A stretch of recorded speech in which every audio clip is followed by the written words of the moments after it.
Outside of that, I think it's really important to lock up the state of Washington. You have one of the best players in the class, I think the best offensive tackle in the class, in Josh Conerly Jr. Josh Conerly is a big guy. He could play left or right. And, we have an offensive line head coach. We have a really solid offensive line coach in Alex Mirabal. He's a Polynesian Bowl. He's an All-American Bowl player. He's really long. He's got good footwork. And he's also, I think he plays basketball as well. So he's got the athletic ability to him, similar to a Penei Sewell, which we just saw recently.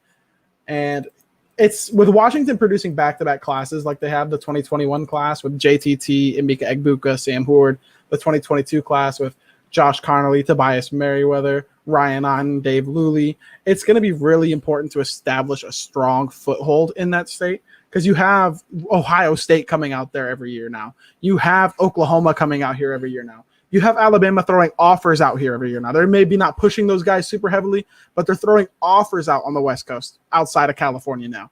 So it's becoming more of a competition to keep the guys on the West Coast.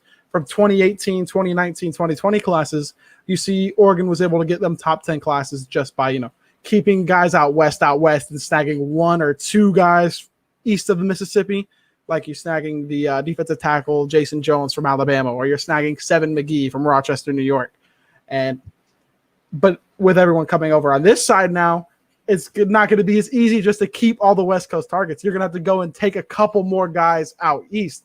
That's why you see Oregon throwing a dozen offers out in Georgia. They're throwing like 24 out in Alabama.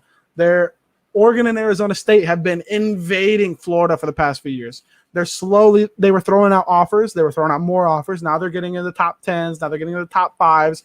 Now they're landing commits. If you go look at there was a graphic I seen on Twitter.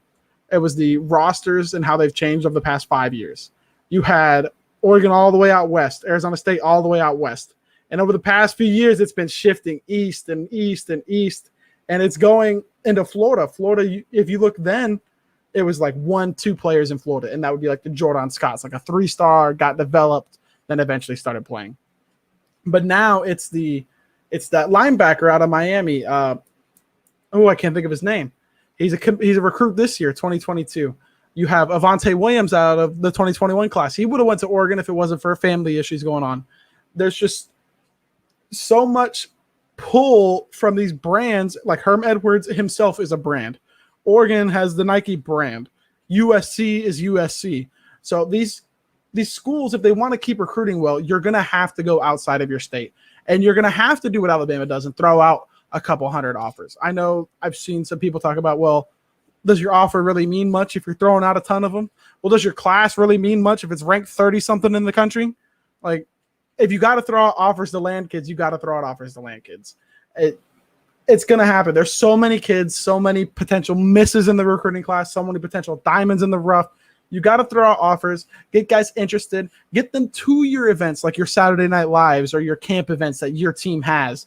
And then you get a chance to see them in person, see them against other guys you're potentially interested in at the same positions, and you can narrow it down more. If you don't have any interest and you haven't talked to a kid, he's not coming to your Saturday Night Live like Mario Cristobal hosts. Like, he's not going to come there, and you don't get to see him matched up with the guys you are interested in currently. What if, say, this is just for example's sake, it didn't happen. I don't believe it would happen. Say a year ago, we had a Saturday Night Live, and Terrell Tillman, the defensive end out of North Carolina, he came and completely outclassed. Not saying this is accurate or actually happened, just an example. Corey Foreman's an elite player. He's going to be elite. He's going to go play in the NFL. He's going to be a beast. So say he came into your Saturday Night Live and completely outclassed a guy like Corey Foreman, a guy ranked similarly as Corey Foreman. Then, just because you showed interest in him all the way out east, you gave him a scholarship offer, you showed a little bit of interest, he came out to that camp, you see, oh, shoot, look what this guy might have. Like, this is the number 2 ranked player in the country, and he's just running laps around this guy. So if you're not throwing out these offers, you're not getting a chance to look at all these players, and odds are you're not going to hit as much as you'd like to. Now, yeah, your offer might mean a little more, but at the end of the day, it's all about what you put on the field, not what your offer means to somebody when they get it. It's if they commit or not. If you give out that offer, cool. How many kids can commit to your class?